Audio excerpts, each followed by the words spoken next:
Bethlehem के शांत शहर में मरियम, एक साधारण युवती, और यूसुफ, एक विनम्र बढ़ई, के यहाँ यीशु नामक एक बच्चे का जन्म हुआ। ये कोई साधारण जन्म नहीं था। भविष्यवक्ताओं ने उनके आगमन की भविष्यवाणी की थी, उन्हें मसीहा और मानवता के लिए आशा का प्रतीक बताया था। जैसे ही इस चमत्कारी जन्म की खबर फैली, राजा हेरोदेस, जिसने अपने सिंहासन को खतरे में महसूस किया, ने निर्दोष बच्चों की निर्मम हत्या का आदेश दिया। दिव्य सपनों द्वारा निर्देशित मरियम और यूसुफ बच्चे यीशु के साथ मिस्र भाग गए। एक लड़के के रूप में यीशु ने पहले से ही एक अद्भुत बुद्धिमत्ता दिखाई।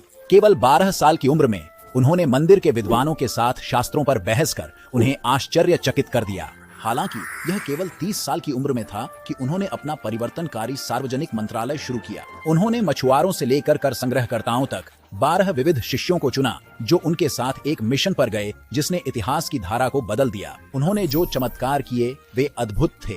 उन्होंने बीमारों को ठीक किया, अंधों को दृष्टि दी, पानी को शराब में बदला और मृतकों को जीवित किया, अपनी दिव्य शक्ति साबित की। उनके उपदेश प्रेम, क्षमा और विश्वास में निहित विशाल भीड़ को आकर्षित करते थे।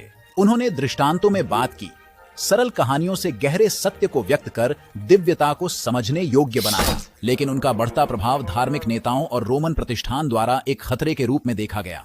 उन्होंने उनके खिलाफ साजिश रची। उनके सबसे करीबी शिष्यों में से एक, यहूदा, को केवल 30 चांदी के सिक्कों के लिए उन्हें धोखा देने के लिए उकसाया। इसके बाद की घटनाएं तेज थीं। यीशु ने झूठे आरोपों का सामना किया।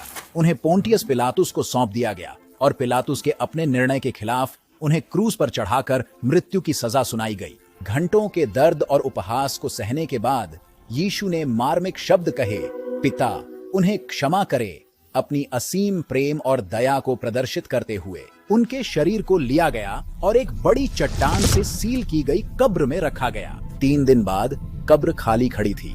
पुनर्जीवित यीशु अपने शिष्यों और कई अन्य लोगों के सामने 40 दिनों तक प्रकट हुए, अपने उपदेशों को पुनः स्थापित किया और विश्वास के महत्व पर जोर दिया। फिर वे स्वर्ग चले गए, लेकिन पवित्र आत्मा के वादे को पीछे छोड़कर सभी विश्वासियों के लिए एक दिव्य मार्गदर्शक, जो बाद में ईसाई धर्म की नींव बन गया।